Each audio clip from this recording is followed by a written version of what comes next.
Church, in today's midweek Bible studies, we will be discussing the exegetical significance of two Greek verbs that Jesus used in Matthew 5:12.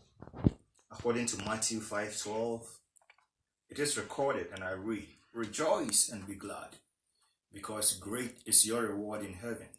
For in the same way they persecuted the prophets who were before you." From the NIV version of the Bible.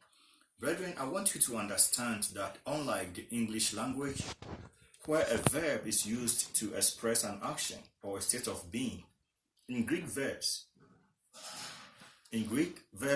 have voice.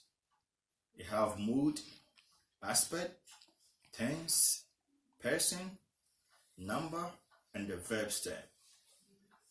An imperative verb is a verb used as a command or instruction. When you instruct or command someone to do something, the performance of the instructed action is contingent upon the person's compliance, but the contingency is of a more specific sort than that indicated by the subjunctive mood. You remember when we were discussing subjunctive mood in one of our previous Bible study classes, so bring that to use in this evening's Bible discussion. So, the subject of this imperative verb is the one who is commanded or instructed. In English, we often leave the subject unstated. We say, for example, the subject is you, presumably you. So, in an example such as a parent telling a child, "Clean your room," the word clean is an imperative verb. Its subject is not explicitly stated. It does not specify the subject of this command, but it is understood that it is you, as in, you clean your room. But the person might say, "Clean your room." Also, in English, through imperatives are always second-person verbs. Of course, we don't expect a first-person imperative.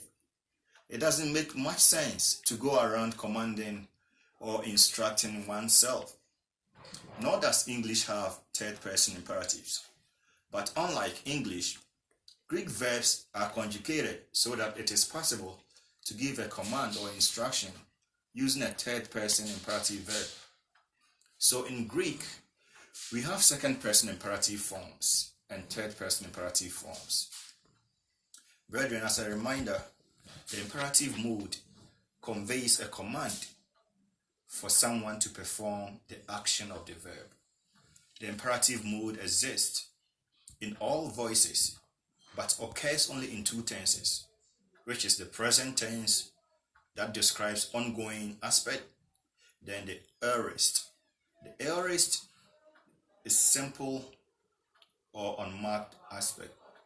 Now, we can easily point out two verbs in Jesus' statement in the Matthew 5:12 that we read. Rejoice and be glad. These are the two verbs. Therefore, rejoice, used by Jesus in the Greek, is kairu, used by Jesus. It's a verb and it comes in the present form. It's active, imperative, and in the second person. And also, it's a command to his disciples, as well as we Christians, to be cheerful. That is, to be happy or be of ourselves. We should be well off, displaying sense of being well off. And especially, it's being used as a salutation on meeting or parting from a meeting. So tonight we will be using that, practicing that. That when I say rejoice, you respond back to me and be glad. So rejoice and be glad. Moving on, the Greek word for joy is agaliao. Agaliao. It's a verb that comes in its middle present or passive deponent imperative form, and it's a second person. It's also a command for us to jump for joy. The Greek actually expresses it well, not just rejoice or being joyful. It also means that to jump for joy, that is to exult or to be exceedingly glad or with exceeding joy, and also rejoice greatly.